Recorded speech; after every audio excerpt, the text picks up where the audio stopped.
Eu caminho com medo de meu filho não ser independente, com medo do meu filho não conseguir ir no banheiro sozinho, com medo do meu filho não conseguir fazer a comida dele um dia, o medo de talvez ele não consiga terminar o ensino fundamental, o ensino médio, não consiga ingressar no ensino superior, não consiga trabalhar, não consiga dirigir um carro. O medo de que as pessoas não consigam se relacionar com ele, de que talvez ele não consiga ter uma namorada, que ele não consiga casar, que ele não consiga ter as atribuições de um pai com um filho. Então, você convive com medo. E, ao mesmo tempo...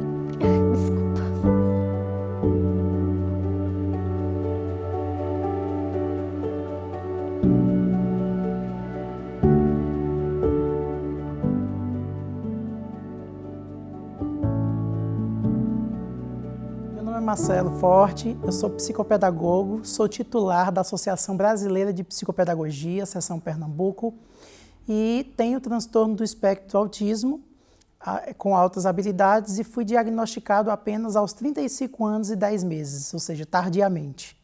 A partir das queixas, né, que cada pessoa vai trazer, ela vai procurar um profissional, tá? Muitas vezes ela está com uma queixa de um sofrimento psíquico, ela vai procurar um psicólogo, às vezes vai procurar um médico, né? Mas nós temos toda uma equipe que vai trabalhar, né, que vai ter contato com essa pessoa durante meses, para que essas informações cheguem através de relatórios para o médico que vai fechar o diagnóstico. O João, eu me lembro que um dia a gente estava se arrumando para sair de casa, até esse dia, ele teve um desenvolvimento super normal, em algumas coisas ele foi bem precoce até. Nesse dia, a gente percebeu, eu percebi que ele estava sentado em cima da cama e olhando para o espelho, olhando fixo para o espelho. Eu fui saindo do banheiro, fui chamá-lo, né? João, e ele não olhava. E eu fiquei, João, e ele não olhava para mim. O processo que a gente passou com o João Miguel foi um processo mais demorado e um pouco tortuoso, porque a gente não sabia o que estava acontecendo.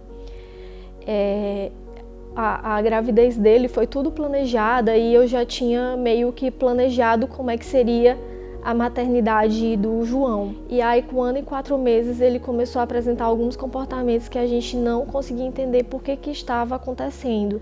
Já o José Gabriel, como a gente já tinha vivência com o João Miguel, quando ele completou 8 meses, eu comecei a perceber que ele não estava com os marcos de desenvolvimento compatível com a idade dele. E aí, já com 1 ano, a gente levou ele na neuropediatra, que ela não chegou a diagnosticar, ele entrou em investigação diagnóstica de TEA e depois esse diagnóstico foi confirmado quando ele completou 2 anos. Então, ser diagnosticado, né, tardiamente, isso traz diversas complicações no desenvolvimento, tanto no desenvolvimento socioemocional, como dependendo de cada pessoa, né, cada pessoa com TEA, ela pode ter comprometimentos em vários desenvolvimentos, desenvolvimento psicomotor, emocional, né, as interações sociais, e descobrir o TEA, na verdade, uma das grandes estratégias, na verdade, dos grandes segredos da intervenção é você descobrir o TEA o mais rápido possível, tá? Então, existem crianças de 5 meses que já se percebem alguns indícios, né? E existem casos que isso só é percebido um pouquinho depois, mas a intenção é que esse diagnóstico, esse transtorno, ele seja percebido o mais rápido possível, de preferência antes dos 4 anos de idade. Bem, o meu diagnóstico foi feito primeiro com autismo, hiperativo aos 3 anos de idade. Por quê? Porque naquela época não existia muitos recursos tecnológicos para descobrir o diagnóstico. Só a partir dos 15 anos que eu tive o manifesto do diagnóstico de autismo que foi tardio, autismo nível 1, que antigamente era síndrome de Asperger, que hoje a gente chama de autismo nível 1. Na verdade, os primeiros sintomas do autismo foi que eu já tinha um comportamento muito repetitivo, que desde criança, quando eu tive diagnóstico de hiperativo, porque eu também sou hiperativo, que eu não paro, por causa do TDAH, eu, como eu sempre falo, eu não parava, eu tinha uns comportamentos repetitivos, eu tinha muita dificuldade para estudar, de concentração, comecei a trabalhar através das terapias. Mas o diagnóstico não interferiu muito, porque eu já comecei a trabalhar antes, bem antes disso. Lá na Fono, quando a gente fez alguns encontros com ela, foram várias consultas para poder haver aquela investigação ali inicialmente sobre o que estava acontecendo com a audição, se ele estava com algum problema, se a gente queria investigar várias coisas, por que ele tinha parado de falar, se ele estava com algum problema, e aí ela começou realmente a direcionar para esse lado. E aí quando ela falou, no último encontro, que o último no caso foi com a gente, que ela falou que ele tinha traços para o autismo, traços de uma criança com TEA. A gente ficou revoltado. A gente ficou, rapaz, essa mulher é doida, não tem como esse menino ser autista. Porque até então a visão que eu, pelo menos, tinha de uma criança autista era totalmente diferente. Era aquela criança que ficava realmente com aqueles estereótipos, né? Era uma visão totalmente estereotipada de uma criança autista. Os psicólogos, eles falam que quando um pai ele tem um diagnóstico, ele passa por 5 fases.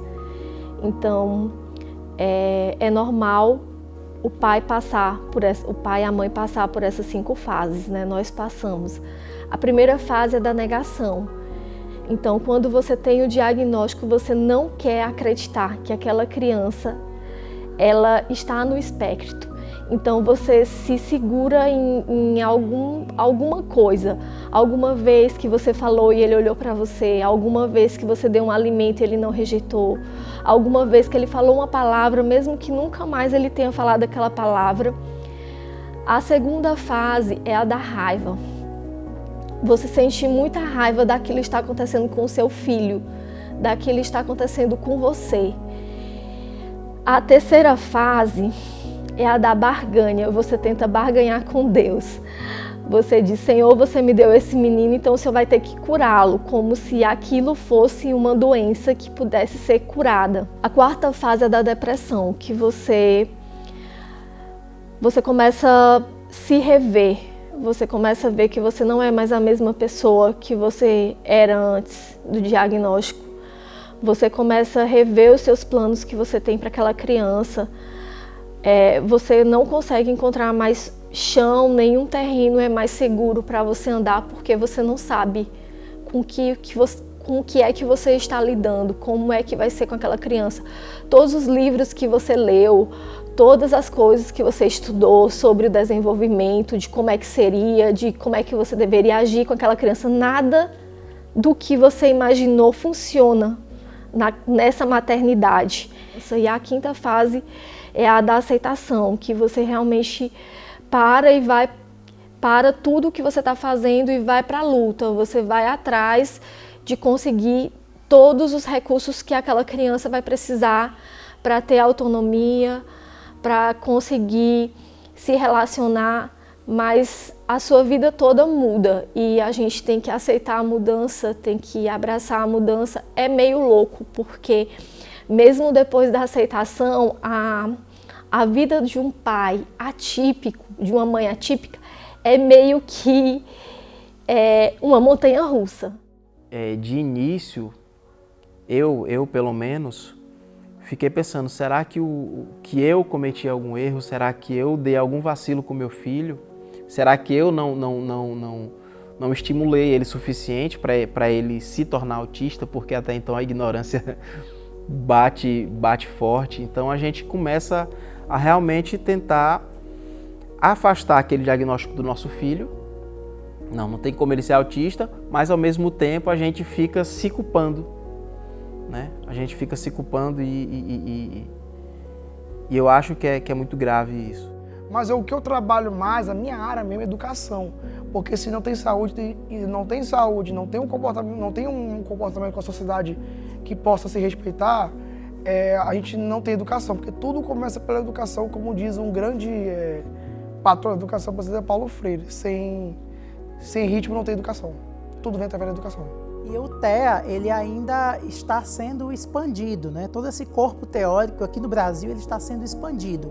Então, em geral, as escolas ainda estão num processo de preparação, tá? Mas, em geral, a escola, né, assim como a sociedade, ela ainda não está preparada para o TEA. Ela está em fase, né, de construção. Essa questão da escola foi uma coisa que sempre nos angustiou, porque a gente não sabia como seria essa recepção a eles. Primeiro nós tentamos matriculá-los numa escola particular. A gente foi no mesmo dia que abriram as matrículas, não havia nenhuma criança matriculada, e aí alguns dias depois a equipe pedagógica ligou para a gente dizendo que não havia vagas, porque eles já tinham conhecimento que as crianças são autistas. Hoje eu aconselho muito alguns amigos que eles chegam falando, rapaz, meu filho tá com um comportamento diferente, alguma coisa do tipo, ele dá algum direcionamento que a gente vê que ele vem falar com a gente, claro, a gente sempre fala, rapaz, leva ele no neuro, né, para iniciar terapias. Terapia não vai matar seu filho, né, você investigar não vai fazer mal algum ao seu filho. Então, o ideal é você correr atrás de investigar o que é que está acontecendo com seu filho. Com o tempo, você vai vendo que seu filho... Você vê o resultado daquilo tudo, sabe? De todas as terapias, depois que você recebe ali o diagnóstico e tudo mais. Que você vê, quanto mais cedo você começa, melhor. Né? Porque os psicólogos, eles sempre falam, os psicólogos, os neuropediatras sempre falam sobre a questão da janela de oportunidades, né? Que é o período que tem uma neuroplasticidade maior na criança, que ela vai estar sendo estimulada e vai estar adquirindo aquelas habilidades com mais facilidade, né? E vai chegar mais próximo possível de uma criança típica, digamos assim, né? Vai ter uma autonomia maior. Você convive com medo e ao mesmo tempo você enfrenta esse medo, porque você pensa o que é que eu preciso estar proporcionando para o meu filho para que ele consiga essa habilidade, para que ele consiga ter autonomia. Então a gente às vezes até cobra um pouco mais da criança atípica. Porque uma criança que não é atípica, às vezes o pai deixa para ensinar depois ele amarrar o cadastro, deixa para ensinar depois ele vestir uma roupa, mas para a gente é uma preocupação constante que ele tenha autonomia em todas as atividades que ele vai fazer. Então a gente se cobra e cobra muito daquela criança.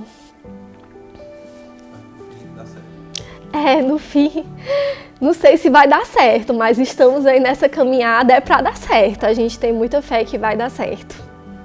Eu falo nível Brasil porque esse problema não é só da região, não é disso não. Você pode ter a melhor região que faz um trabalho bonito, você pode ter uma que não. Mas eu falo nível Brasil porque o Brasil precisa estar preparado. Os estados, os municípios, DFs, a União tem que se preparar mais para isso. Para receber essas pessoas com deficiência. Eu vi uma frase, por exemplo, do atual presidente da República, falando que isso para ele é muito novo. Mas ele falou, mesmo que existam as legislações, é muito novo e a sociedade precisa colocar isso em prática. E eu espero que não dependa só dos nossos governantes, mas também da sociedade. Agora, uma coisa que eu peço muito é cobrar, porque se não cobra, as coisas não vão. Outra coisa que eu peço às famílias que têm filhos autistas, até pais que têm autismo, que têm filhos autistas, que começam a aceitar. Não é um bicho de 7 cabeças, não, gente. Eu também tenho autismo. A gente tem que aceitar do jeito que a gente é. Se a gente não aceita do jeito que nós somos, a gente não vai conseguir progredir com o seu direito e você não vai conseguir ter um estilo, você vai acabar ficando por trás da janela.